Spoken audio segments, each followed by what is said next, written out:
اقرأ أخيا ورتل القرآن. أعوذ بالله من الشيطان الرجيم. بسم الله الرحمن الرحيم. تلك الرسل فضلنا بعضهم على بعض منهم من كلم الله ورفع بعضهم درجات. سورۃ البقرہ میں تشریعی احکام کے ساتھ نبوت و رسالت کی گواہی دی.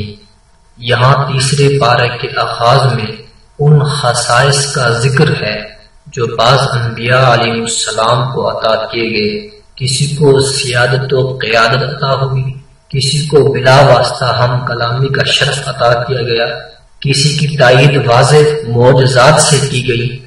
یہ تمام انبیاء علو مرتبہ کے باوجود فضل و شرف میں ایک جیسے نہ تھے، بلکہ بعض کو بعض پر فضیلت حاصل تھی. جیسے بعض انبیاء کو دوسرے بعض پر فضیلت حاصل ہے، اسی طرح ان کی امتوں کو ایک دوسرے پر فضیلت حاصل ہے. چونکہ بہت ساری خصوصیات اور امتیازات کی بنا پر ہمارے آقا حضرت محمد رسول اللہ صلی اللہ علیہ وسلم کو تمام انبیاء پر فضیلت حاصل ہے، لہذا آپ کی امت کو بھی دوسری تمام امتوں پر فضیلت حاصل ہے.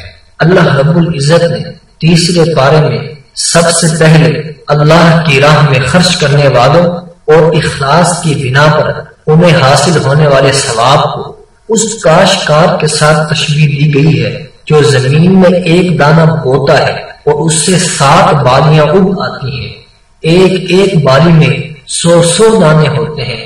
یوں کاشتکار زمین کو ایک دانہ دے کر اس سے سینکڑوں دانے واپس لے لیتا ہے.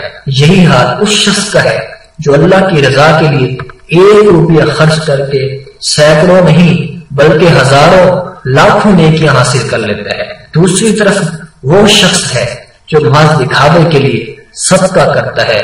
اسے اس کسان کے ساتھ تشبیہ دی گئی ہے جو اپنی فصل ایسی چٹان پر بوتا ہے جس پر مٹی کی ہلکی سی تہ بچھی ہوتی ہے. اگر تیز بارش ہو جائے تو مٹی اور بیج دونوں بہہ جاتے ہیں، جس کی وجہ سے اس کی ساری محنت ضائع ہو جاتی ہے. تیسرے پارے کے 8 رکوع تو سورہ بقرہ پر مشتمل تھے. اب 9ویں رکوع سے سورہ آل عمران کا آغاز ہوتا ہے.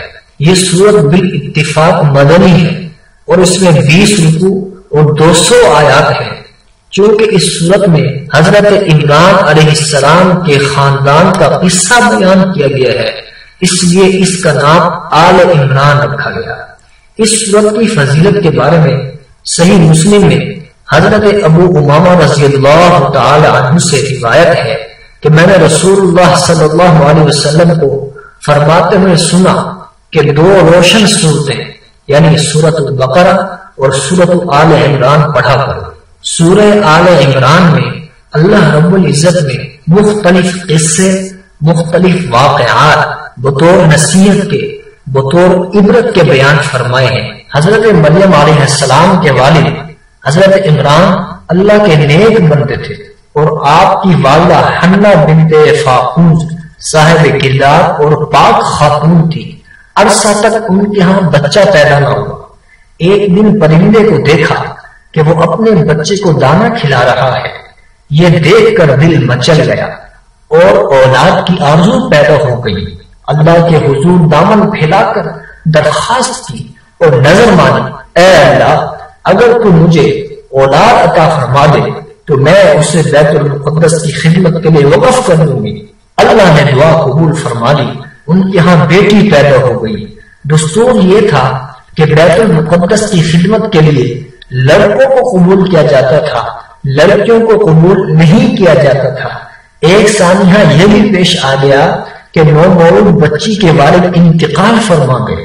اللہ تعالیٰ نے سابق دستور کے خلاف حضرت عمران کی بیوی کی نظر قبول فرما لی اور اپنے زمانے کے بہترین انسان حضرت زکریا علیہ السلام کو بچی کی کفالت اور تربیت کے لیے منتخب فرما لیا. حضرت زکریا علیہ السلام نے بچی کی کرامتیں اور بے موسم کا پھل دیکھا تو ایک دن پوچھا، اے مریم یہ رزق تمہارے پاس کہاں سے آتا ہے؟ تو انہوں نے جواب دیا اللہ کے ہاں سے آتا ہے، بے شک اللہ جسے چاہتا ہے بے حساب رزق دیتا ہے، اللہ یرزق من یشاء بغیر حساب۔ معصوم بچی کا ایمانی جواب سن کر حضرت زکریا علیہ السلام کے دل میں بھی اولاد کی آرزو جاگ اٹھی، حالانکہ ان کی عمر 100 سال سے تجاوز کر چکی تھی اور بیوی بھی بوڑھی ہو چکی تھی، بانٹ تو تھی ہی لیکن ظاہری اسباب کی مخالفت کے باوجود انتہائی عجز و انکساری کے ساتھ اپنے رب سے دعا کی، اے میرے رب مجھے اپنی خصوصی عنایت سے نیک اولاد عطا فرما، بے شک تو ہی دعاؤں کو قبول کرنے والا ہے۔ اللہ تعالیٰ نے شکستہ دلی سے کی گئی دعا قبول فرمائی اور ایسے بیٹے کی بشارت سنائی جس میں 4 صفات پائی جاتی ہیں۔ نمبر 1 وہ کلمۃ اللہ، اللہ کا کلمہ ہوگا۔ نمبر 2 وہ علم و تقوی اور زہد و عبادت میں سیادت کے مقام پر فائز ہوگا، وہ انتہائی عفیف ہوگا اور وہ انبیاء اور صالحات کی جماعت کا ایک فرد ہوگا۔ یہ مختلف واقعات بیان کرنے کے بعد سورہ آل عمران میں تمام اہل کتاب کو، خواہ وہ یہودی ہوں یا وہ نصارہ، ایک ایسے کلمہ پر متفق ہو جانے کی دعوت دی ہے جس کی تلقین تمام انبیاء نے کی ہے اور جس کی تعلیم 4 کتابوں سمیت تمام آسمانی صحیفوں میں دی گئی ہے۔ وہ ہے کلمہ توحید، لا الہ الا اللہ، یعنی ہم اللہ کے سوا کسی کی عبادت نہ کریں گے۔